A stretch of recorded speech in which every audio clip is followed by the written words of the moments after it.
In this episode, I talk about why I think smaller is better.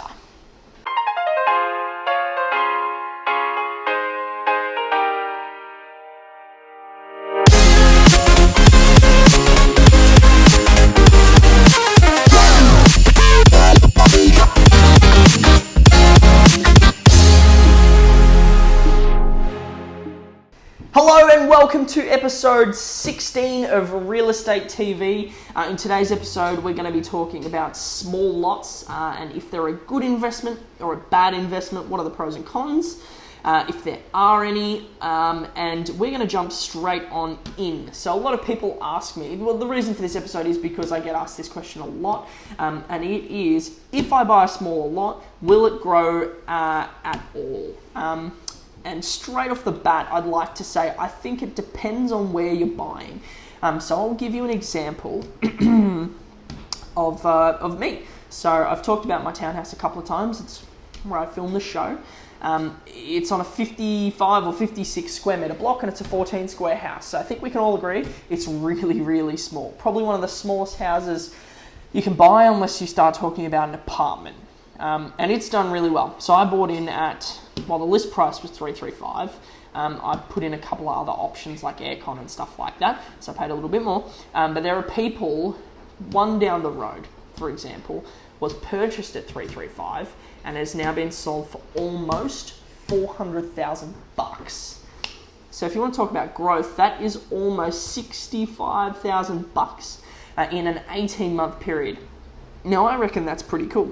I think that is going on 20% growth, just shy, maybe 18% growth over an 18-month period, which I think we can all agree in the market that we've just had, which has been relatively rough, is fantastic. That's an awesome success story. Now, I think that growth can be credited by the fact that it is so close to the station. So it's still a desirable property, even in a tough market.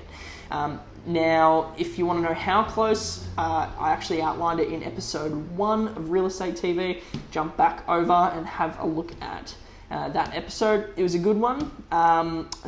Do I think that if I bought a little bit further from the station, would I have seen the same amount of growth? I actually don't know, to be honest. I don't know the data on that. My intuition says that the amenity is the reason why this one has grown. It's a really, really desirable. If I was 10 kilometers from the station, I don't think it would have done as well. The reason I bought this is because I saw the arbitrage of it being so cheap and so close to the station. And that's why I bought it, and that's why I think it's done well. I think that they were disproportionately underpriced at the time when they were sold, and now I think they are probably appropriately priced at $400, being 600 meters from the station and 400 meters from the shops. I just reckon that's super cool. So that's a nice story of where a small lot has still done really well. So I think that the size of the lot can have an impact on the growth, but I think the most important factor is the desirability of the location and the home as well. And the original purchase price too. I mean, you need to not be overpaying for property. You need to understand what things are worth.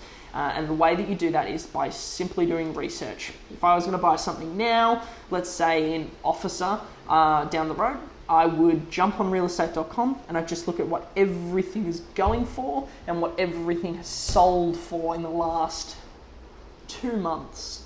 And I would basically, off the back of doing that, I'd trust my intuition of what I think it's worth and offer that.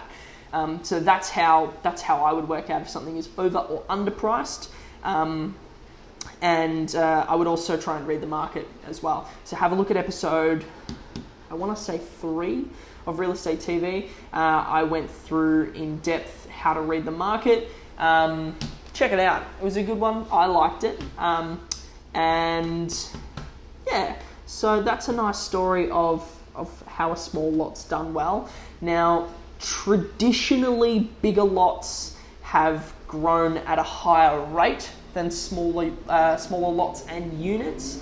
But I think as house prices creep up, I think that smaller lots will become more common and more widely accepted. And my intuition says that that growth curve difference like that will just be a little bit different.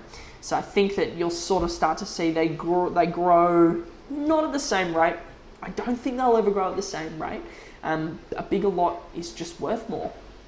To a point, I think. I mean, if we're talking about an acreage site, that's different to a 400 to 500 square metre block. Obviously, it's a different thing, different buyer, different person. So, yeah, but I think as we see more 250 square metre lots and units like this one, 14 squares on 56 square metres, I think that the difference will just be less because they'll just be more accepted. So yeah, I think small lots are a great investment, especially if you're strapped for cash or if you're looking at buying your first home and you don't have any cash.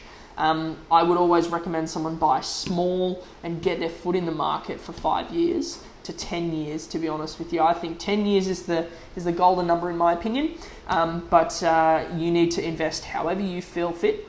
If you want to hold for 5 years or 15 years, you do you. But I would always recommend someone buy small, get their foot in the market, and ride the wave rather than chase behind the wave. Just because you're never going to be able to outsave the market. I've said it in a couple of episodes now. The property prices go up at a higher rate than what you can save. So just get in as soon as you can, ride the wave and save at the same time, rather than paying rent and trying to save, and it's just never going to work. You're never going to win. That is a losing strategy. So get on in. Well, that's it, guys. Thank you so much for watching this episode.